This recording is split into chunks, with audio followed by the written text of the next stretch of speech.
అరే మనీ,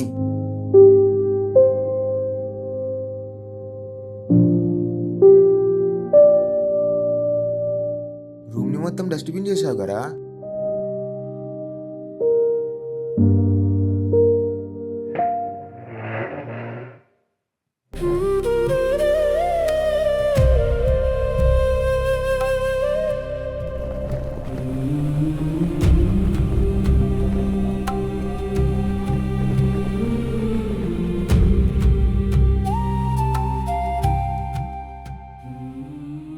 అంతలా ఆలోచించుకుంటే ఏం రాస్తున్నావురా? కథ రాస్తున్నారా? కథ?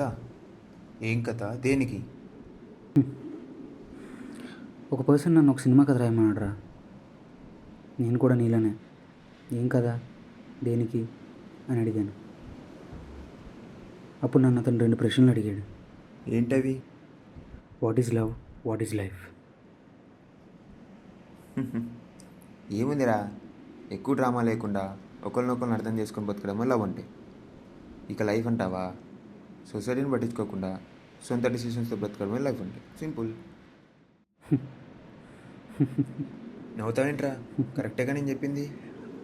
అది నీ పాయింట్ ఆఫ్ వ్యూలో, నీ విషయంలో నువ్వు చెప్పింది కరెక్టే. కానీ ఇదే ప్రశ్న వేరే వాళ్ళు అడిగితే ఎవరికి తోచిన సమాధానాన్ని వాళ్ళు చెప్తారు.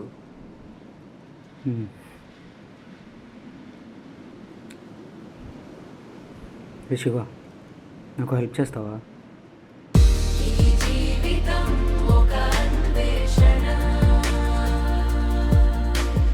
ఏంటి? What is love, what is life అనే క్వశ్చన్స్తో పాటు ఇంకో 108 క్వశ్చన్స్ రెడీ చేసి నీకు ఇస్తాను. నువ్వు కొంతమంది ర్యాండమ్ పర్సన్లు కలిసి వాళ్ళని ప్రశ్నలు అడిగి వీడియో తీసుకొనిరా.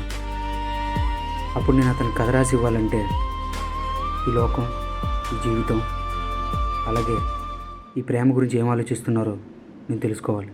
బాగుందిరా ఐడియా. సరే, నీ ప్రయత్నం నేను ఎందుకు కాదనాలి.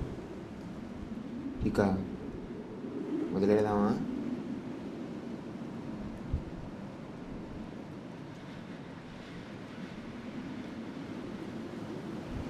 అరే మనీ, ఇంతకీ నిన్ను కథ రాయమన్న పర్సన్ ఎవర్రా? అలాగే ఈ స్టోరీకి టైటిల్ ఏంటి? ఆ పర్సన్ ఎవరో ముందు ముందు నువ్వే తెలుసుకుంటావులే. ఇక టైటిల్ అంటావా?